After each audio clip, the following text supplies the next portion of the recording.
Kami dari kelompok 2 akan menjawab pertanyaan dari tugas kelompok studi kasus yang telah diberikan oleh Bapak. Saya sendiri akan menjawab pertanyaan nomor 1, yang mana kami semua sepakat bahwa biasanya kami menganggap tindakan dari studi kasus mahasiswa tersebut tidak etis. Mengapa demikian? Berdasarkan alasan prinsip etika penelitian, yang seharusnya kita menekankan sifat kejujuran, integritas, dan objektivitas dalam mengumpulkan, mengolah, dan menghasilkan data. Adapun yang dilakukan oleh mahasiswa tersebut malah sebaliknya. Ia memanipulasi data, yang mana yaitu melanggar etika prinsip penelitian.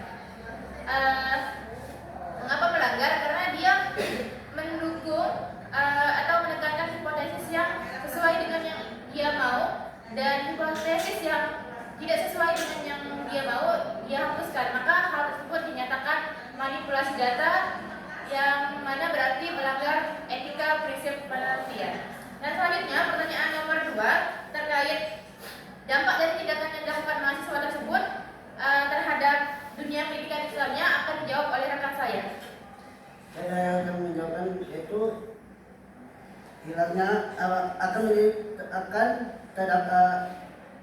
terdapat dua dampak di dalam hal ini, yaitu pertama yaitu menurunkan kualitas. Jika praktek seperti ini dibiarkan, kualitas penelitian di dunia pendidikan Islam akan menurun.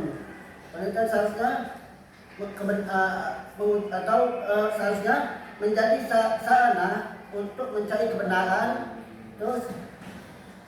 dan meningkatkan pemahaman, bukan sekedar alat untuk membenarkan pandangan tertentu. Terus dampak yang kedua, hilangnya kepercayaan. Tindakan tidak etis ini dapat merusak kepercayaan terhadap penelitian lainnya yang di bidang pendidikan agama Islam. Maka dari itu, jika terbukti hal ini dapat menimbulkan keraguan terhadap validitas atau aktivitas penelitian sejenis ataupun yang sama ataupun yang serupa. Selanjutnya dampak yang kedua, yaitu kredibilitas peneliti. Jika kasus seperti ini ketahuan, maka peneliti memiliki dampak yang pertama reputasi besar, dan yang kedua sanksi akademik. Yang ketiga, kebijakan pembelajaran. Dampak kebijakan pembelajaran di sekolah. Dampaknya kasus ini sangat mempengaruhi beberapa hal krusial dalam kebijakan pembelajaran di sekolah, yaitu ada dua. Yang pertama, kebijakan tidak tepat sasaran. Jika penelitian tidak tepat sasaran, kebijakan itu tidak valid atau bisa merugikan tim. Dan yang kedua, evaluasi yang keliru.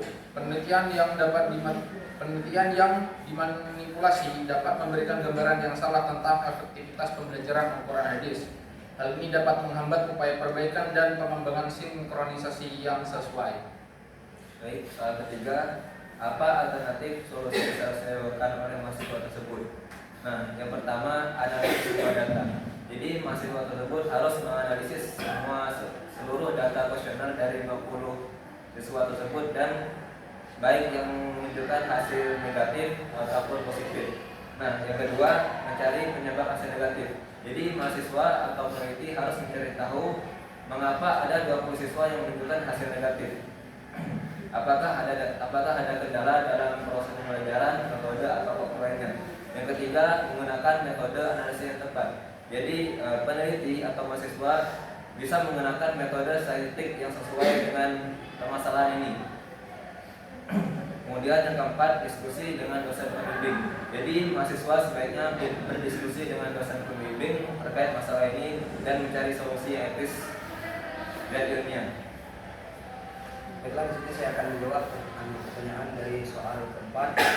Sebagaimana hadis Nabi Muhammad SAW, hendaklah kalian selalu berbuat jujur, karena kejujuran itu menunjukkan kepada kebaikan, dan kebaikan itu mengantarkan kalian kepada surga. Seorang yang selalu berlaku jujur dan memelihara kejujuran, maka ia akan dicatat di sisi Allah sebagai orang yang jujur. Dan jauhilah oleh kalian sifat dusta, karena kedustaan itu menunjukkan kepada kedurhakaan, dan kedurhakaan itu menyelamatkan kepada neraka. Hadis riwayat Muslim nomor 4721. Hadis ini menjelaskan bahwa kejujuran adalah jalan menuju kebaikan dan jalan surga, sedangkan dusta adalah jalan menuju keburukan dan neraka. seorang muslim harus menjauhi segala bentuk kondisi dan ketidakjujuran, termasuk dalam penelitian dunia. Baik, jadi kesimpulannya yaitu tindakan mahasiswa yang hanya memilih data positif untuk mendukung hipotesis sangat tidak etis dan juga bertentangan dengan prinsip kejujuran dalam penelitian. Dengan mengabaikan data negatif, ia berisiko dalam merusak reputasi dan kualitas penelitian di bidang pendidikan besar.